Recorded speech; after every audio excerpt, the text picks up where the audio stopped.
your tech girl Mary, and welcome back to our YouTube channel. Yes, we are back in the studio, and this time we are talking about the new iPhone 16.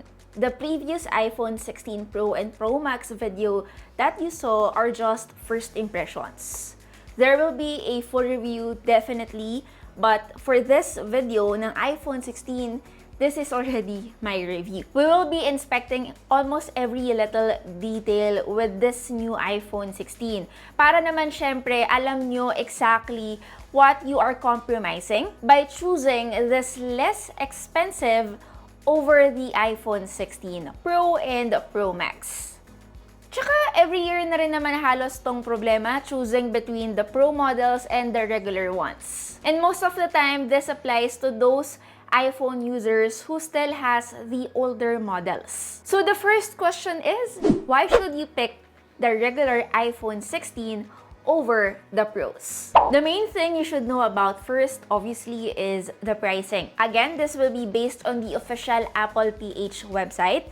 Iba pa po yung magiging presyo ng Beyond the Box, even Power Mac, Switch, digital walker, and more. For the iPhone 16, the price starts at 54,990 pesos and the base storage is 128 gig. While on the other hand, the iPhone 16 Pro price starts at 69,990 pesos and again, same base storage, it's 128 gig. In all honesty, for this year 2024, I'm really disappointed that we still give 128 gig as a base storage. Considering as well all the new features we have, we will only maximize this kapag mas malaki din yung storage configuration na meron tayo, like the ProRes log, even the 120 FPS on the new Pro models.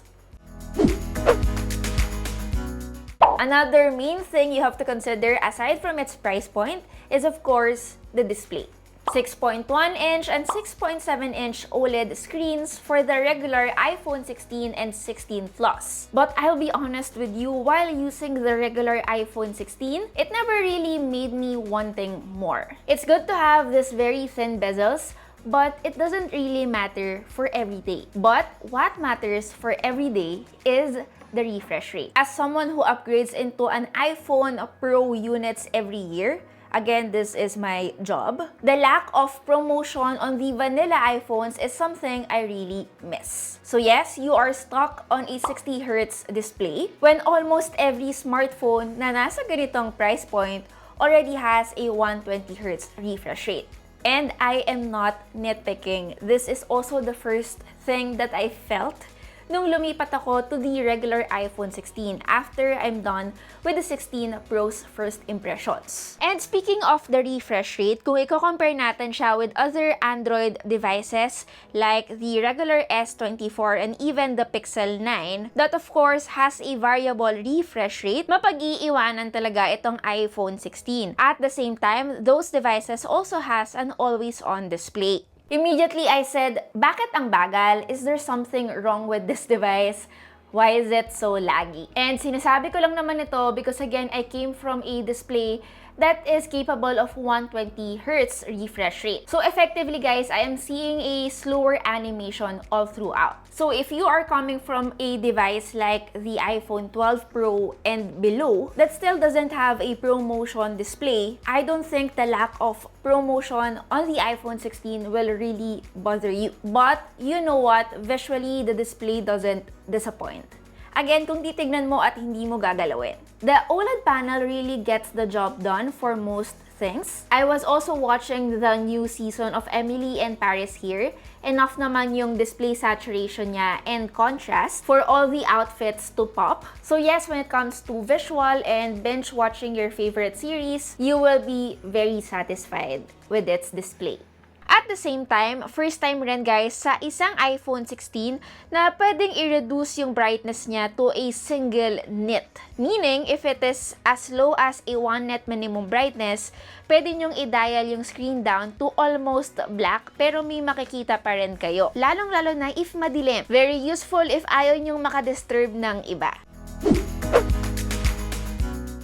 Now, build-wise, yung Pro devices again has a titanium frame. And the vanilla ones that we are reviewing has an aluminum frame. Obviously, titanium build makes the devices on the Pro units lighter. But the regular iPhone 16 and even the 16 Plus still weigh less. Anyway, before we proceed with the camera and camera control, I have to say this is my favorite color set ever sa mga nilabas na iPhones ng Apple. Specifically, I love the pink and of course the ultramarine. Also, if you want to see how the pink 16 differs from the Pixel 9 and Peony, here they are. At the same time, they also changed the camera setup. From diagonal, we are back with vertical. Currently, I am rocking this case from OtterBox. Binili ko siya sa Apple Store. To those who rarely travel, from what I know, magkakaroon din naman yung mga authorized sellers natin like Beyond the Box soon. Now, speaking of the cameras, both the 16 and 16 Plus has a dual rear camera that consists of a 48 megapixels main and a 12 megapixels ultra-wide. Obviously, we now get to shoot macro and also now has autofocus. And if you remember last year, these features are very limited to the Pro models. Well, according to Apple, very versatile daw yung camera setup nila kahit dalawa lang. Since it can deliver photos with optical quality without a dedicated zoom camera. And how does this happen? Through the pixel binning technique that they previously did as well on the regular iPhone 15. Anyway, since similar naman yung main camera ng regular 16 with the 16 Pro, I think it's really worth seeing how it compares. As you can see with the photos right now, identical talaga when it comes to the details. I think ang napansan ko lang, medyo brighter lang talaga yung output ng mga photos ng 16 Pro as compared to the vanilla one. Even the selfie shots I captured, guys, here you can see na very identical sila when it comes to details. Magkakatalo na lang talaga when it comes to ultra-wide shots and of course, the zoom shots. Because again, we have a lower megapixel count on the iPhone 16 as compared to the new 48 megapixels on the 16 Pro.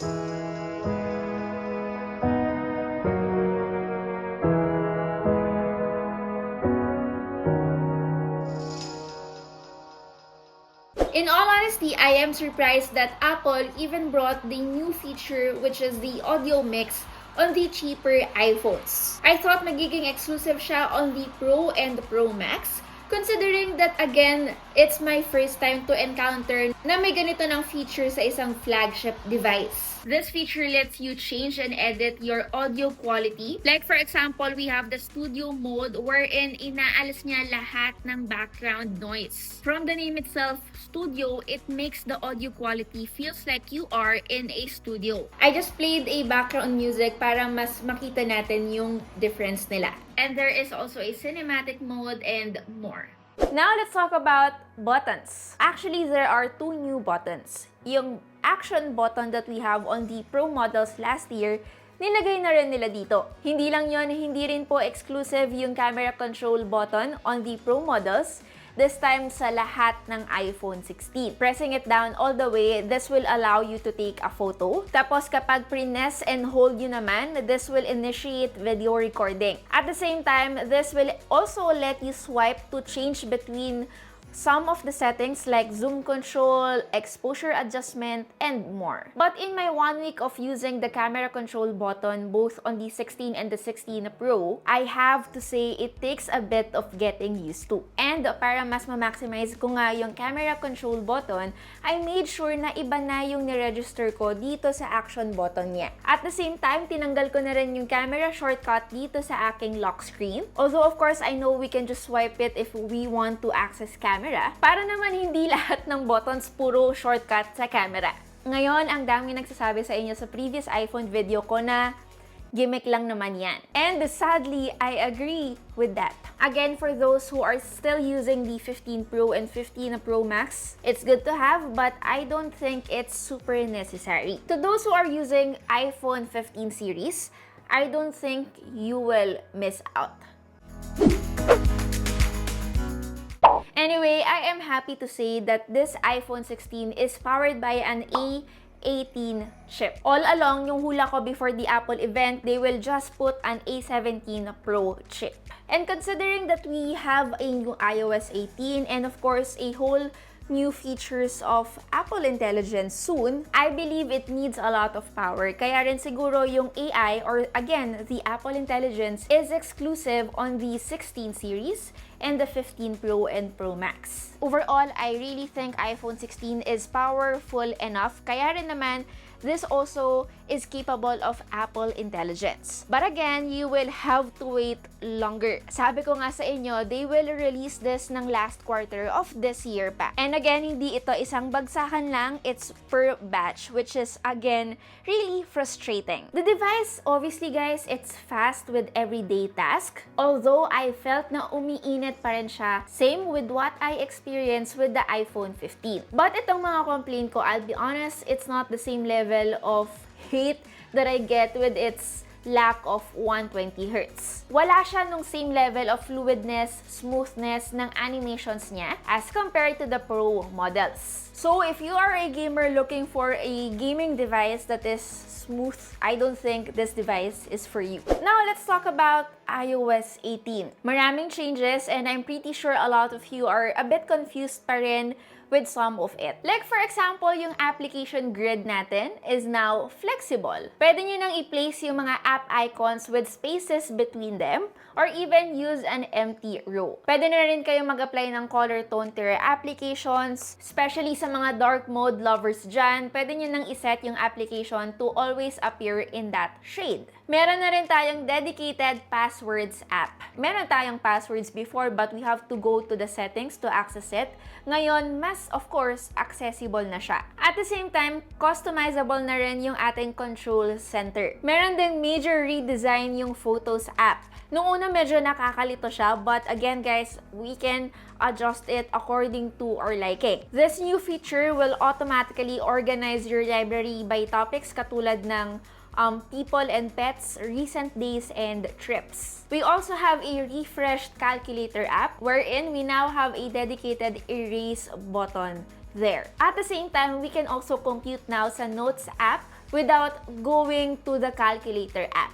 Just make sure when you are writing sa notes ng equation, maayos at malinis siya. Anyway, there are a lot of new iOS 18 features. Marami na ring videos out there, so I will be linking some of it that I recommend for you guys to check out. Now, when it comes to battery, sabi ng Apple, mas malaki daw yung meron tayo, pero hindi nila sinabi kung gaano kalaki. Actually, it's very rare na dinidisclose ni Apple yung battery size during events. Lumalabas na lang ito kapag may mga teardown videos na. So, capacity is unknown right now, pero in terms of my everyday experience, very similar siya with the iPhone 15. I still needed to charge it every end of the day. But in fairness, battery life is so much better as compared to the 16 Pro, probably because, again, the lack of promotion. Now, syempre, since ito yung pinakamaliit na iPhone sa iPhone 16 series, ito rin yung may pinakamaliit na battery. Again, we don't have an exact number yet, but the top websites are saying that it has 3,561 mAh. Now, charging-wise, from what I know, yung wireless charging may nagbago sa kanya. According to Apple, the iPhone 16 gains a 25 watts MagSafe charging and Qi 2 support. So yes, charging it wirelessly will be a lot faster. However, of course, sa mga may MagSafe chargers pa dyan na luma, kailangan nyo siyang palitan to fully maximize it. Okay, so let's talk about value and upgrading. To those who are still using an iPhone 14 and even an iPhone 15, I personally think you shouldn't upgrade to the iPhone 16. Not unless, of course, budget is not concerned. Now, to those pink lovers na naka-iPhone 15 Pro, 14 Pro, 13 Pro, and wants to upgrade to this device, I also suggest to not. Just get a pink case and I think you are still good. Now, to those who are using an iPhone 12 and lower, malaking-malaki ang difference na makikita nyo sa kanya. Actually, ganun naman talaga kapag 3 years yung gap nung current phone nyo tapos mag-upgrade kayo, doon nyo lang talaga mararamdaman yung upgrades. Anyway, that's basically it for our iPhone 16 review. The gap between the 16 and the 16 Pro is minimal compared to last year. Which means, again, kung pipiliin nyo nga ito, you are still getting a well-rounded smartphone. That's basically it. Again, it's your Tech Girl Mary, and see you in our next video. Bye!